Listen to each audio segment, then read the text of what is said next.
자, 오늘 우리에게 주시는 말씀 마태복음 6장 31절로 34절까지의 말씀입니다. 31절부터 34절 말씀 우리 다 같이 한 목소리로 봉독하겠습니다. 그러므로 염려하여 이르기를 무엇을 먹을까 무엇을 마실까 무엇을 입을까 하지 말라. 이는 다 이방인들이 구하는 것이라. 너희 하늘 아버지께서 이 모든 것이 너희에게 있어야 할 줄을 아시느니라. 그런즉 너희는 먼저 그의 나라와 그의 의를 구하라. 그리하면 이 모든 것을 너희에게 더하시리라. 그러므로 내일 일을 위하여 염려하지 말라. 내일 일은 내일이 염려할 것이요 한날의 괴로움은 그날로 족하니라. 아멘. 자, 오늘은 이제 마태복음 6장을 살펴보는 이제 두 번째 시간입니다. 자, 6장은 우리 5장에부터 시작해서 산상수훈의 6장은 하나님 나라의 원리를 어떻게 실천하는가 그 실천편이다 이렇게 말씀을 드렸습니다. 그래서 그 첫 번째가 뭐였죠? 하나님 앞에서. 지난 시간에 우리가 하나님 앞에서라는 주제로 우리가 말씀을 나누었어요. 하나님 앞에서 해야 되지만 사람들은 어떻다?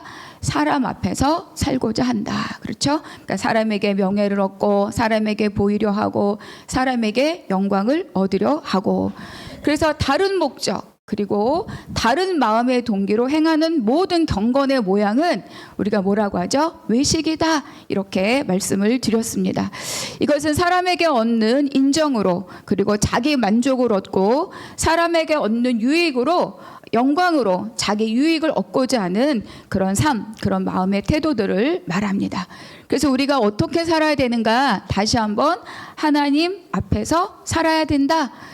그렇다면 하나님 앞에서 사는 삶은 무엇인가? 바로 그분이 보시고 갚으시는 분이라는 것을 믿고 그리고 우리가 행하는 거예요. 그분이 보신다. 사람은 보는 것만 보지만 하나님께서 은밀한 곳에서 은밀한 우리의 마음까지 다 살피고 보시고 거기에 합당하게 아버지의 것으로 갚으시는 분이다. 이거를 믿고 행하는 것이 바로 하나님 앞에서 행하는 것이다. 이렇게 말씀을 드렸습니다. 그래서 사람의 시선이 아니라 전적으로 하나님께 의존된 삶을 사는 것, 그것이 바로 하나님 앞에서의 삶이다. 이렇게 말씀을 함께 나누었습니다.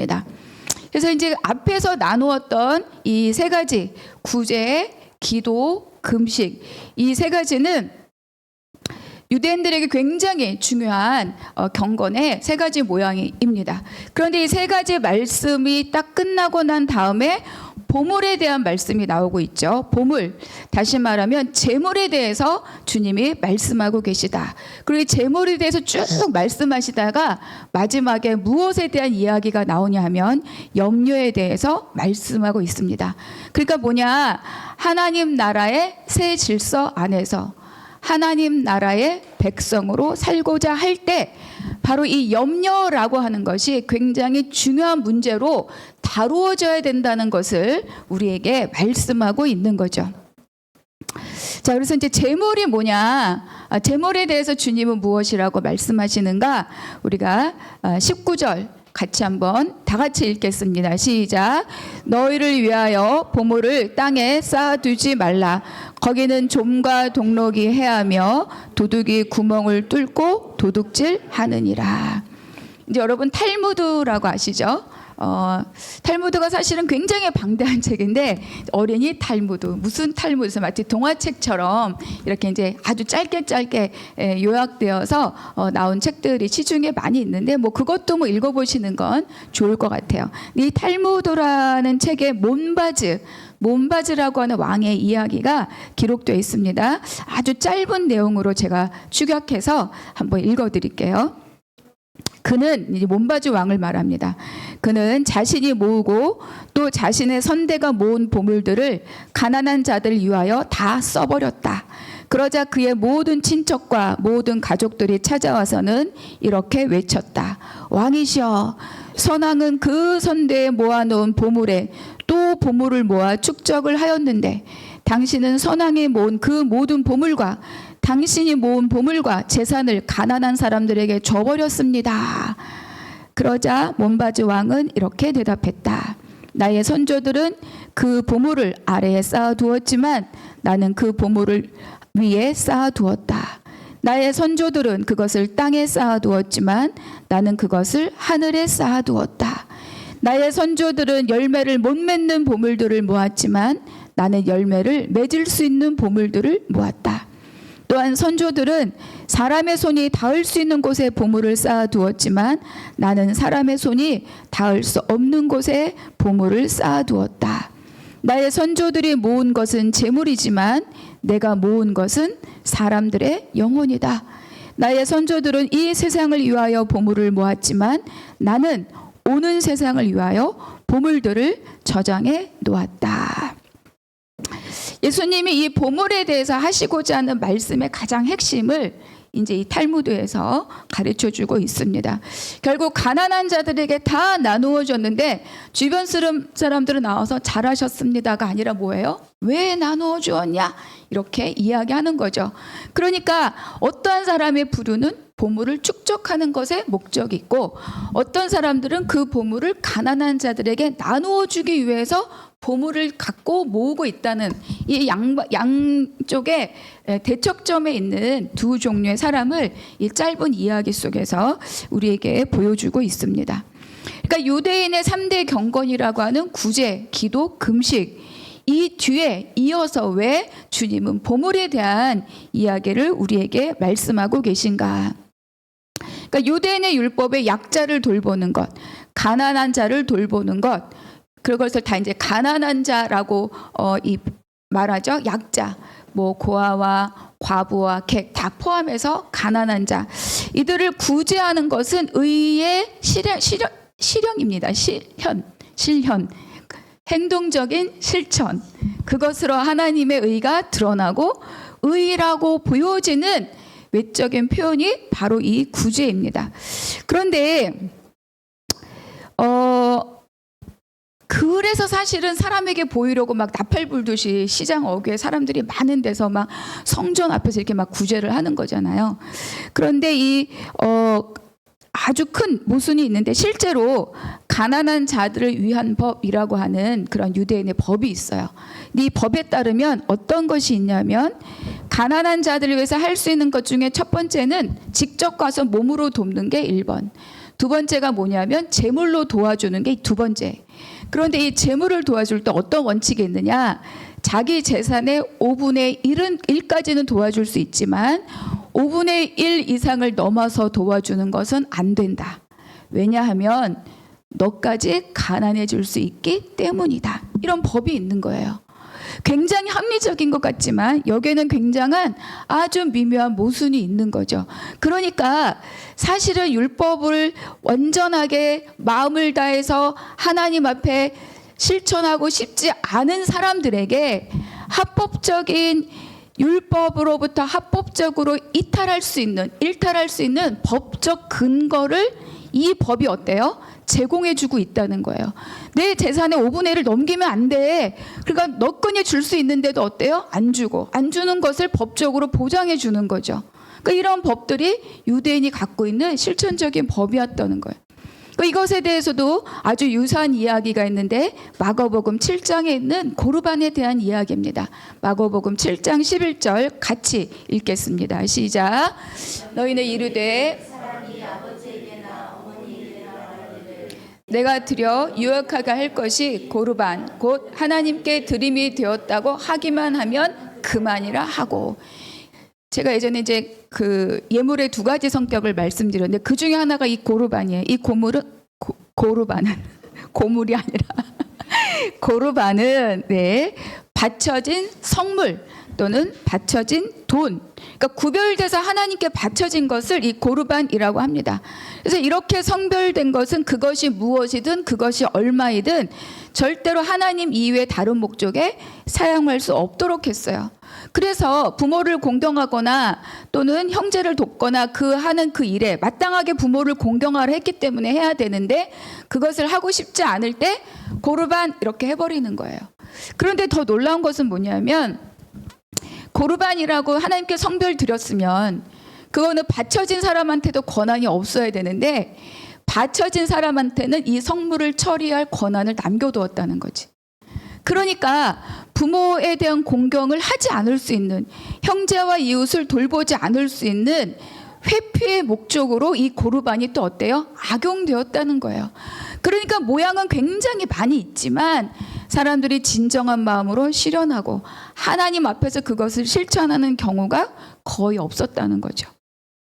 그래서 주님이 말씀하시는 거예요. 너희가 고르반으로, 너희가 이 가난한 자에 대한 법으로, 내 율법으로 말하고 있지만 하고 있지 않다. 이거를 지금 이 보물에 대한 것으로 말씀하고 있는 거죠.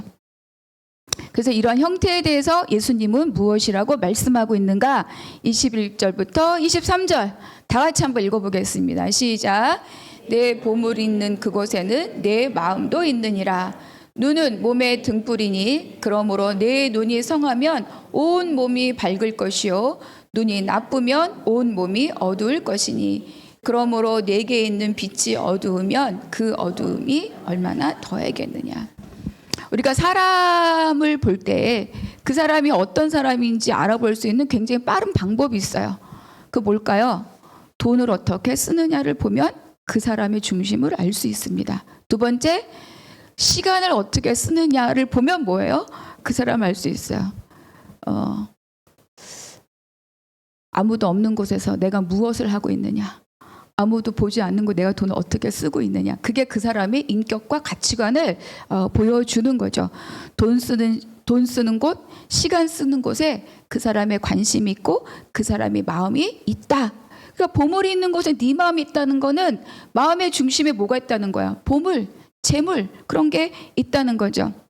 그러니까 율법을 지키는 척하지만 지키지 않는 자, 그리고 또 구제하는 것 같지만 구제하지 않는 자, 사실은 외식하는 자들에 대한 너희들의 실체가 무엇인지를 지금 이 보물로 하나님께서, 주님께서 말씀하고 있습니다. 그러니까 눈은 뭐예요? 보는 기관이죠. 그렇죠? 그리고 그것의 시선이 그 사람의 내면을 보여준다, 이렇게 말씀하고 있는 거예요. 그래서 유대인들은 이 눈과 심장을 연결해서 생각하고 또 귀와 입을 연결해서 생각하고 손과 발을 연결해서 생각해요. 그러니까 보았다는 거는 행동한다와 연결이 되어 있는 거야. 그러니까 눈이 뭐냐면 그걸 어떻게 보느냐가 그 사람의 이 내면을 어떻게 생겼는지 그 모양을 다 가르쳐 준다는 거예요. 음욕을 품고 여인을 보는 자마다 이거잖아요. 그러니까 어떻게 보느냐, 그 시선의 모양이 그 마음의 모양이다. 그러니까 재물에 대한 관점이 그 사람의 인격과 신앙을 밝히 보여줄 수 있다. 그래서 여기서 주님이 말씀하시는 것은 보물을 보는 눈, 그 마음에 들어있는 욕심, 이렇게 두 가지로 나누어서 말씀하고 있는 거예요. 그런데 이러한 자들에 대한 예수님이 재물에 대한 사람들의 마음에 대해서, 그 위험성에 대해서 어떻게 경고하고 계시는가? 24절 같이 읽겠습니다. 시작.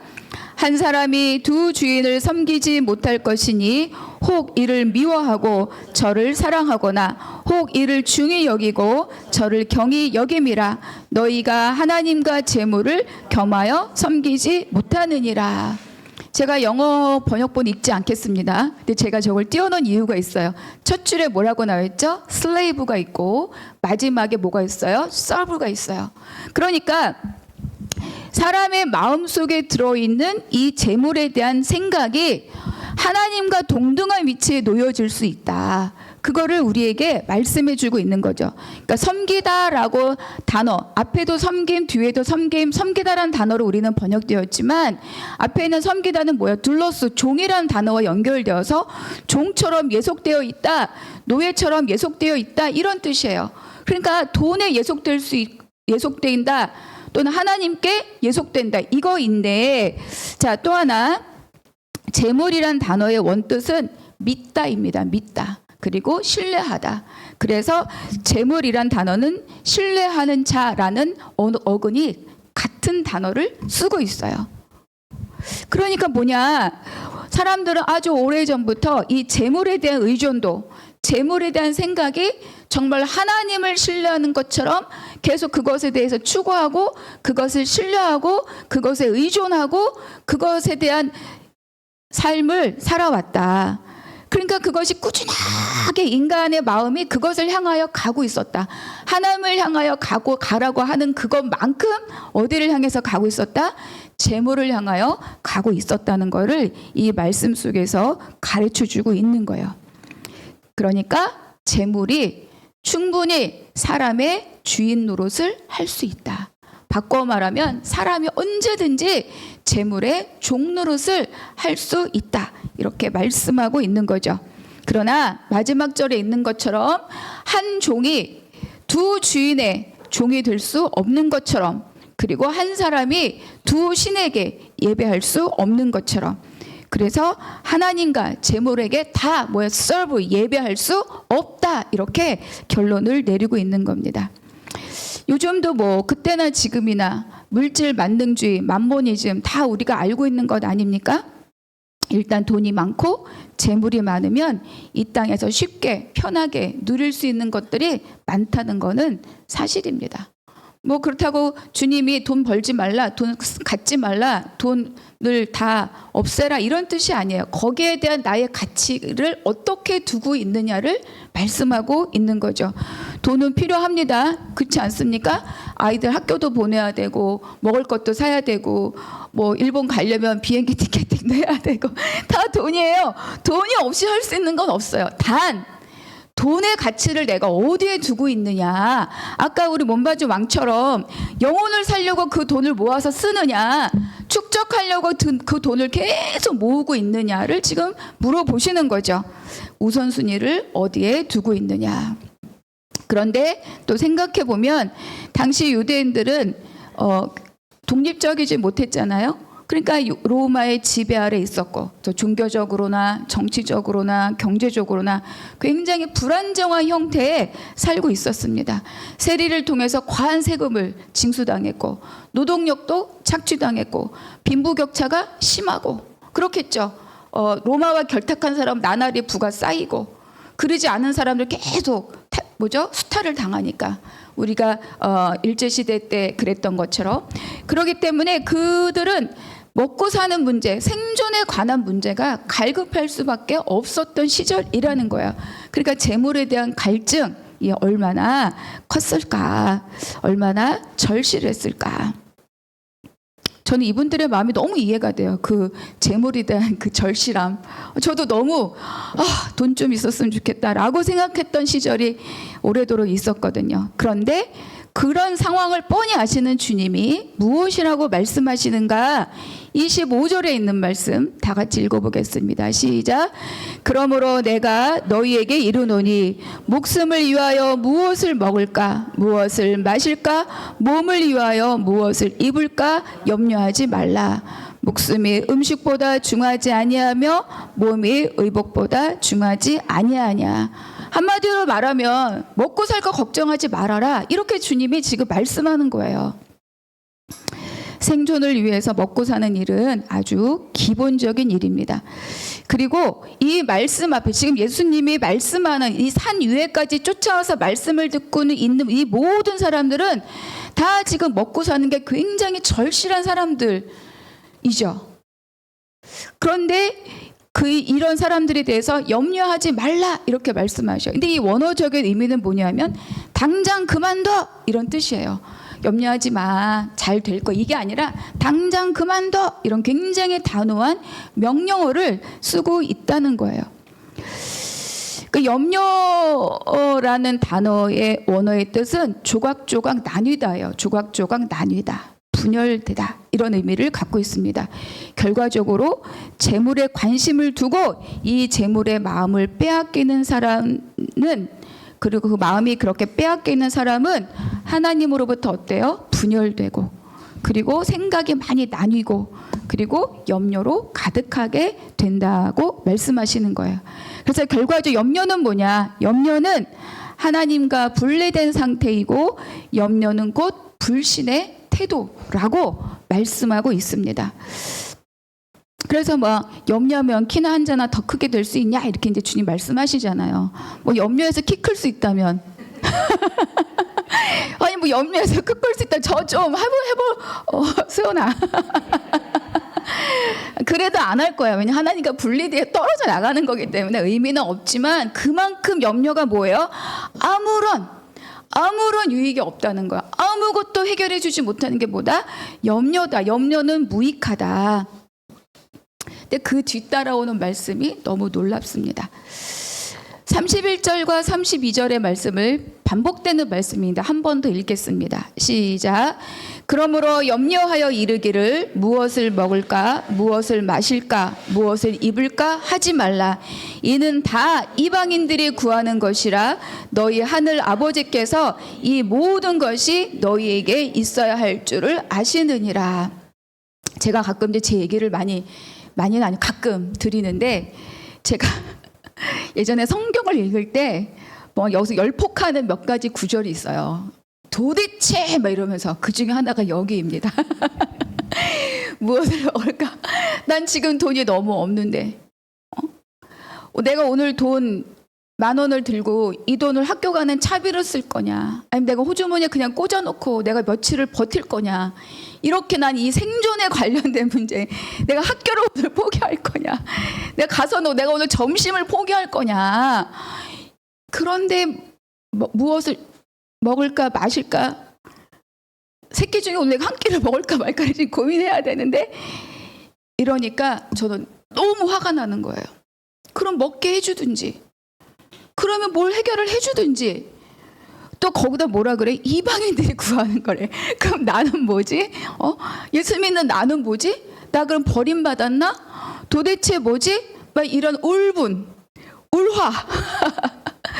정말 성경 이 구절을 읽을 때마다 제가 진짜 성경을 이렇게 막 움켜쥐고 싶었던, 차마 그러지는 못했지만, 예수님이 이것을 말씀하시면서 염려하지 말라, 당장 그만둬, 이렇게 말씀하면서 이것은 다 이방인이 구하는 것이다 라고 말씀하시는 근거가 있어요. 그 근거가 뭐냐? 바로 출애굽기입니다. 그리고 바로 유월절이에요. 자, 출애굽기 12장 10절 같이 읽겠습니다. 시작. 아침까지 남겨두지 말며 아침까지 남은 것은 곧 불사르라. 양고기를 먹는데 다 나눠서 먹되 남겨두지 말고 남았으면 어때? 싸갖고 가라 그러지 않아요. 이들은 지금 도망가야 되잖아. 그런데 싸가라, 잘 보존하라, 이렇게 하지 않고 어때요? 남기지 말고 남긴 것 어떻게? 불태워 버리라, 이렇게 말씀하셔요. 요즘 우리 출애굽기 새벽마다 묵상하니까 너무 막 선명하죠? 자, 출애굽기 16장에 있는 말씀 19절 20절 또 읽어보겠습니다. 시작. 그들에게 이르기를 아무든지 아침까지 그것을 남겨두지 말라 하였으나 그들이 모세에게 순종하지 아니하고 덜어놓은 아침까지 두었더니 벌레가 생기고 냄새가 난지라. 모세가 그들에게 노하니라. 그러니까 모세 또 팍 열폭한 거지. 분명히 남겨두지 말라, 한 5멜씩만 거두라. 그리고 또 어때요? 안식일에 나가지 말라. 또 안식일에 또 나가. 진짜 말 안 들어. 뭐예요? 약속을 믿지 못하는 거예요. 그 뭐가 제일 강해? 내일 뭐 먹지? 내일 뭐 먹지? 내일 이거 없으면 어떡하지? 이게 그들을 사로잡고 있는 거죠. 먹고 사는 문제가 이들을 계속 붙들고 있는 거예요. 그런데 신명기 8장에서 뭐라고 고백하느냐? 읽어보겠습니다. 시작. 이 40년 동안에 내 의복이 헤어지지 아니하였고 내 발이 부르트지 아니하였느니라. 먹는 거 해결됐고 마시는 물 해결해 주시고 입료도 해결해 주시고 한 번도 네가 노동한 적이 있느냐? 어디 가서 빌붙은 적이 있느냐? 라고 지금 말씀하신다는 거예요. 이게 왜 중요하냐? 이들이 출애굽했다는 것은 뭐가 됐다는 거? 종에서 뭐가 되었다? 자유인이 되었다. 출애굽했다는 것은 하나님의 백성이 되었다. 출애굽했다는 것은 너희는 나의 장자다. 나는 너의 하나님이다. 그들의 신분이 바뀌고 종됐다는 자에서 뭐가요? 자유인이 되었다는 거예요. 그리고 그 공급자가 누구다? 하나님이시다. 이거를 지금 말씀하고 있는 거죠. 그들의 신분이 달라졌다. 그들의 지위가 달라졌다. 그들의 주인이 달라졌다. 애굽했던 주인은 때리고 안 줄 수도 있지만 지금의 주인, 지금의 하나님은 어때요? 내가 너를 먹이고 입히고 공급하고 내가 인도하여 데려간다. 그런데 이들은 그거를 모르는 거죠. 그런데 주님이 이거를 말씀하시는 거예요. 그러니까 유대인들은 어때요? 출애굽은 그들의 그냥 인생이에요. 날마다 아이가 4살부터 뭐 아빠가 무릎에 앉히고 읽어주는 게 뭐야? 토라예요. 그걸 암송하잖아. 그러니까 출애굽기가 머리부터 발끝까지 줄줄줄줄 새겨져 있는 사람들인 거지. 그러니까 그들의 역사 속에 그들의 DNA 가운데 출애굽기가 있는 거죠. 하나님이 이렇게 우리를 공급하셨다? 그게 있는 거야. 근데 그거를 지금 왜 염려로 바꾸고 있느냐? 잊어버린 거죠. 왜? 너무 힘들어. 맨날 뺏기고 메시아는 언제 오실지 모르겠고 메시아라고 나타났다가 죽임당하고 나타났다가 막 반역을 일으켰다가 또 이런 반복 가운데 이 새겨졌던 것들이 어때요? 점점 사라진 거죠. 그런데도 불구하고 이들의 이 DNA 가운데는 하나님이 이들을 어떻게 이끌으셨는가를 낱낱이 기억하는 새겨진 역사가 그들 내면 안에 있다는 거예요. 주님은 이거를 만지시는 거죠. 그래서 예수님이 이방인들은 구해도 종은 구해도 세상은 그렇게 먹을까 마실까 입을까 구해도 너희들은 그럴 필요가 없어. 너희들은 신분이 달라. 그래서 당장 그만둬. 이렇게 얘기하시는 거예요. 하나님 백성은 하나님이 책임지시기 때문에 그렇죠? 너희들은 먹고 마시고 입는 일에 인생을 걸지 말아라. 이렇게 말씀하고 있습니다. 그런데 중요한 거는 여기도 근심, 염려 하나씩 다 갖고 있죠. 우리 안에 우리 삶에 어떻게 염려가 없을 수가 있는가. 자, 아까 말씀드린 이 말 들을 때 너무 화가 막 올라가고 도대체 나는 어떻게 살라는 거야. 내일 학교 갈 차비가 없는데 그럼 뭐 하라는 거야. 나 교회 가서 날마다 금식하라는 거야. 이제 막 이런 마음이 있었죠. 그러니까 이 산 위에서 이 말씀을 듣는 자들도 이런 마음으로 시작했을 수는 있어요. 근데 주님이 이렇게 말씀하셨어요. 그렇다면 우리 안에 이 지점에서 염려가 뭐냐는 거예요. 염려가. 그 염려는 왜 생기는가? 염려가 갖고 있는 그 속성들은 뭔가 우리가 한번 살펴보려고 합니다. 첫 번째, 염려는 어디로부터 오느냐? 통제하려는 의지로부터 오는 거예요. 삶을 내 힘으로 컨트롤하려는 것부터 출발을 하는 거죠. 사람은 자기 마음대로 무언가가 될 때 어때요? 안정감을 누려요. 이렇게 하려고 했더니 이게 되고, 이렇게 하라고 했더니 되고, 내일 뭐 하려고 했더니 되고, 이러면 어때? 염려할 거 있어요, 없어요? 없지. 그렇죠? 내일 뭐 먹겠다 하니까 먹고, 내일 뭐 입겠다 하니까 입고.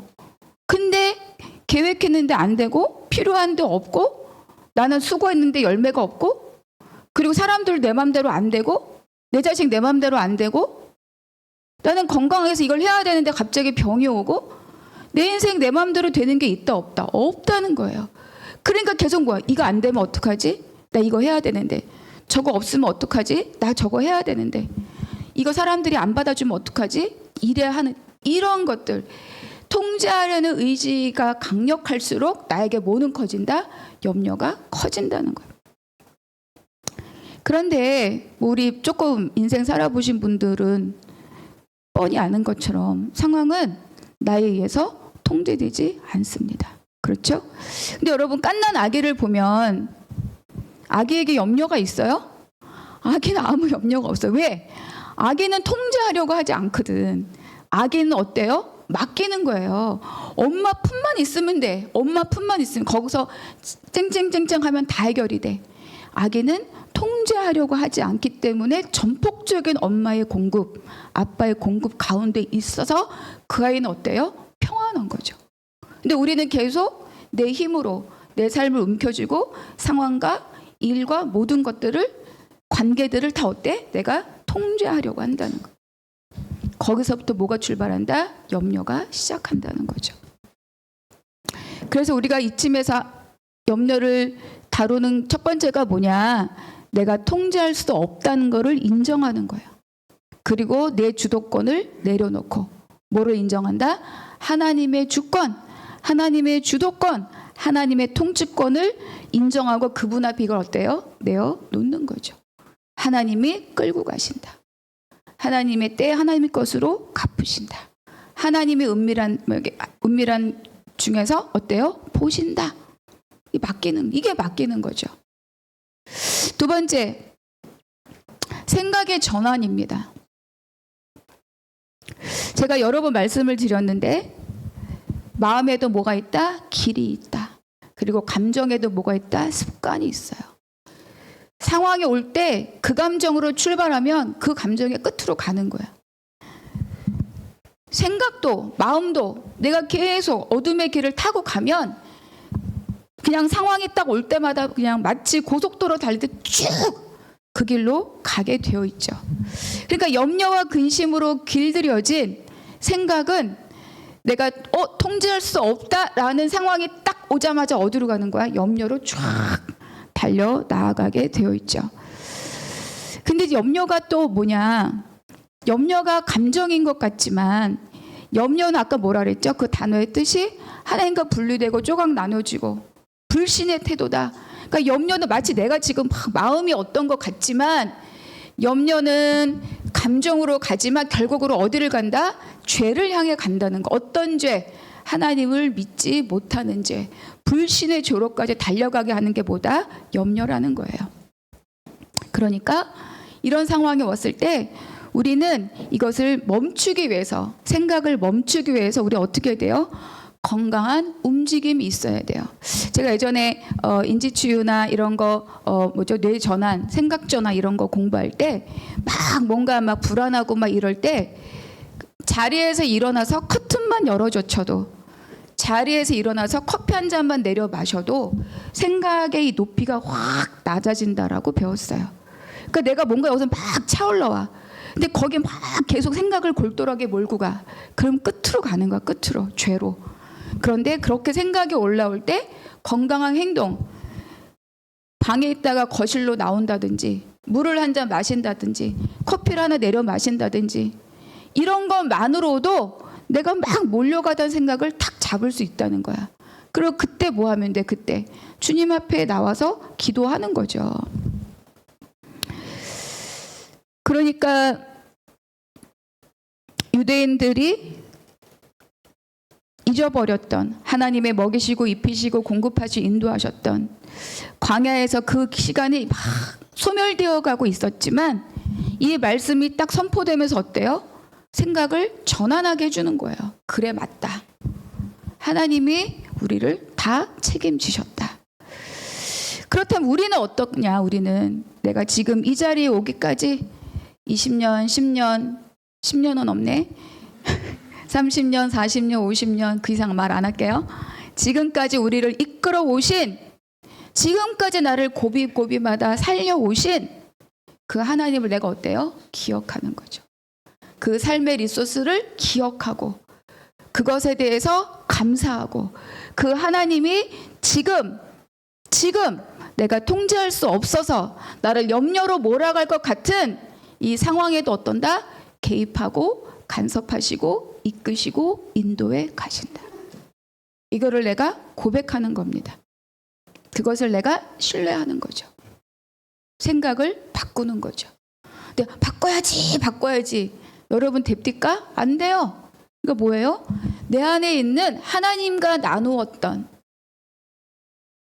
그 시간을 기억하고 지금도 그 시간의 연장선에 있음을 내가 발견하는 거죠.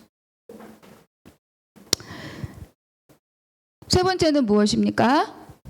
우리가 붙들어야 될 하나님의 약속입니다. 지난 시간에도 잠시 봤는데 주기도문의 시작이 이래요. 앞부분만 읽어볼게요. 노란 글씨만 시작. 그러므로 너희는 이렇게 기도하라. 하늘에 계신 우리 아버지. 아까도 말씀드린 것처럼 출애굽하면서 관계가 달라졌잖아요. 그러니까 아버지라는 거, 아버지. 여러분, 아버지는 뭐예요? 공급자입니다. 아버지는 보호자예요. 아버지는 나의 생명을 주신 길이에요. 그러니까 만물의 주인이신 하나님께서 나를 자녀로 삼으셨으니 지금 당장 내가 원하는 이 타이밍, 이게 중요한 게 아니라 나를 어때요? 먹이신다. 나를 입히신다. 제가 그때 돈 10,000원이 있지만 쓸 수 없었어. 왜? 내일을 보장할 수 없기 때문에. 시간표를 보면서 오늘 수업이 더 중요한가 내일 수업이 더 중요한가를 보고 더 중요한 수업이 있는 날에 그 돈을 쓰고 학교를 가는 거예요. 그래서 제가 학교를 졸업 못했냐? 아니에요. 졸업도 했죠. 대학원 갈 때 제가 나이가 많아서 대학원을 갔어요. 그때도 돈 하나도 없었어요. 있던 차도 팔고 선교지 갔다 들어와서 모은 돈도 하나도 없고 저희 집도 아무것도 없고 그런데 학교를 갔네? 근데 저 다 졸업했어요. 그러니까 돈이 엄청난 필요가 있고 중요하긴 하지만 돈이 결정타는 아니라는 거죠.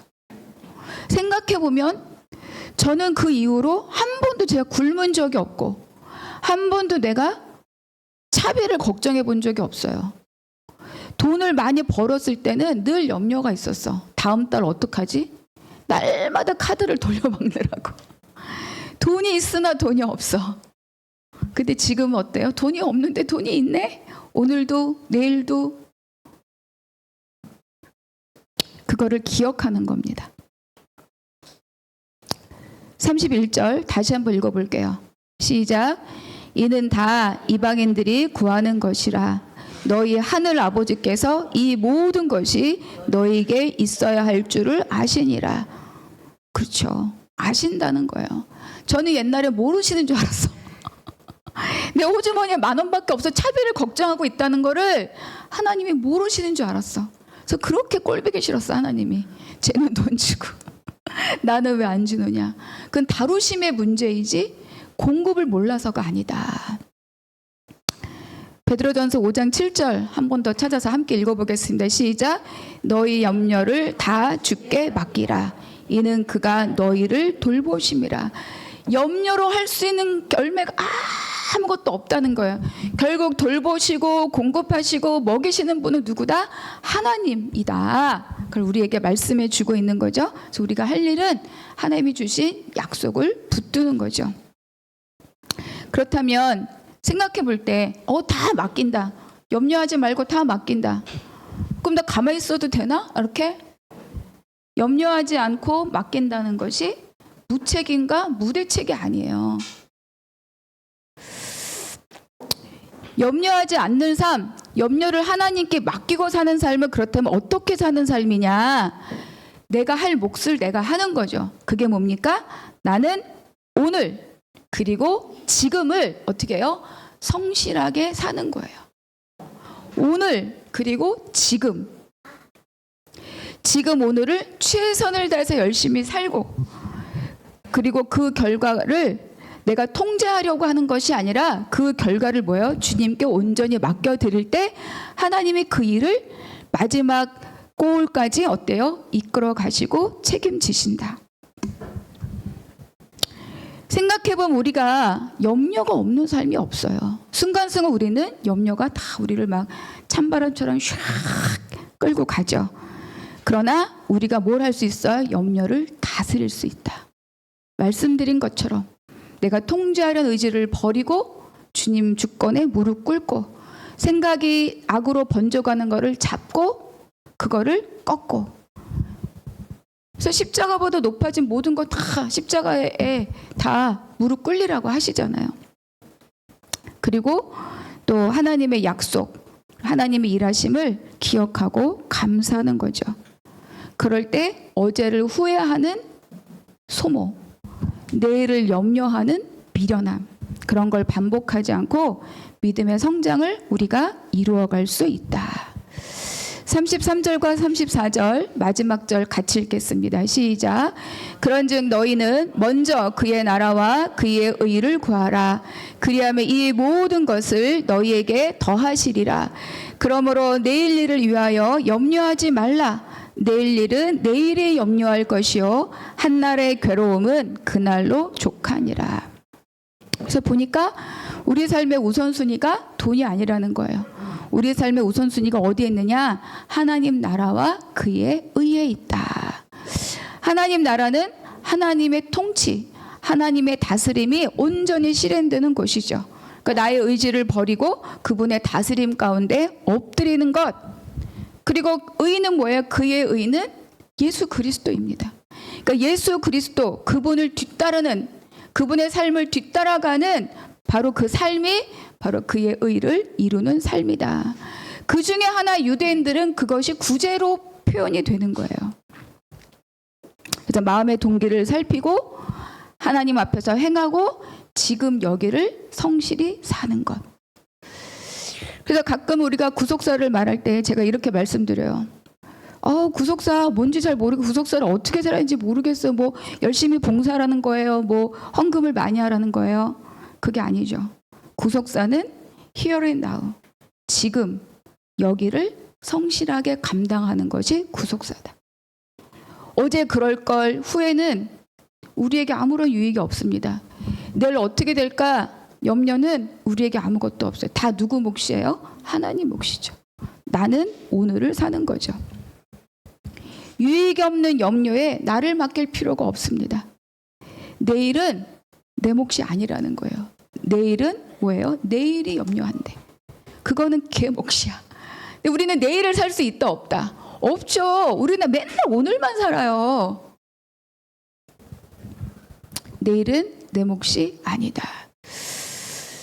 제가 여기 예배 올라오기 직전에 소식을 하나 들었어요. 이제 먼저 사역하던 교회 안수 집사님이 돌아가셨다는 거예요. 그런데 제가 그걸 너무 잘 알거든요. 제가 맡았던 교구에 있으셨고, 또 작년 여름 어간에 또 어머님 소추 나서 제가 장례도 다 인도하고 건강하신 분이에요. 근데 돌아가셨는데 오늘 입간 예배를 한다니까 어제 돌아가셨다는 거예요. 제가 놀래가지고 소식을 주신 분한테 무슨 일이냐 그랬더니 어제 이제 집에서 쓰러지셨는데 119 오기도 전에 돌아가셨다는 거야. 그래서 제가 그랬어. 와, 한치 앞을 볼 수 없다 우리 인생이. 그러니까 뭐 유족들 뭐 지금 뭐 슬퍼하고 어쩌고 이게 아니라 다 이렇게 넋이 나가가지고 제가 그 딸도 알거든요. 아버지가 이제 딸에 대한 애정이 참 각별했던 그런 분인데, 그러니까 우리는 내일을 우리가 장담할 수 없는데 내일을 염려할 그 시험 내일 어떡하지? 의미가 없다. 오늘 열심히 하면 돼. 90점 이상 안 나오면 어떡하지? 의미가 없다. 열심히 하면 돼. 내일 그거 1번 갈 때 나 머릿속에 어저께 잠시 어떡하지? 의미가 없다. 매일 기도하고 오늘 내 몫을 감당하면 된다. 오늘이 종려주일이에요. 제가 종려주일에 본문을 가지고 오진 않았지만 예수님이 막 사람들이 막 종려나무 가지 흔들고 나귀의 자기 옷을 겉옷을 벗는다는 것은 자기의 전 재산을 주는 것과 마찬가지거든요. 겉옷은 담보물로도 잡지 말라는 게 율법이에요. 겉옷을 벗어서 나귀 등에 타고 그랬으나 그들은 며칠 뒤에 십자가에 못 박아라. 그 사람들이 그러는 거예요. 주님이 내일 일을 염려하고 가셨다면 그 나귀를 타고 입성하실 수 있었겠습니까? 주님이 내일을 염려했다면 기도하시고 십자가 달려가실 수 있었겠습니까? 아무것도. 주님도 그날 오늘은 입성하는 날이니 입성하고 내일은 달리는 날이니 달리고, 이게 주님이죠. 내일은 우리 몫이 아니다. 그렇기 때문에 우리의 모든 것을 알고 계신 하나님 앞에 나를 온전히 맡기고 감사하시는 우리 성도님들이 되시기를 주님의 이름으로 축복합니다. 아멘. 기도하겠습니다. 하나님, 염려를 해야 잘 살 수 있을 것 같고 염려가 없으면 내가 무책임한 것 같았는데 하나님 단호히 염려하지 말라라고 말씀하시니 아버지 그 말씀 붙들고 내일에 대한 염려나 어제에 대한 후회를 다 버리고 오늘 주께서 허락하신 이 날을 하나님의 이름으로 성실하게 살아가는 우리 모두가 되게 하여 주시옵소서. 감사하고 우리 주 예수 그리스도 이름으로 기도하옵나이다. 아멘.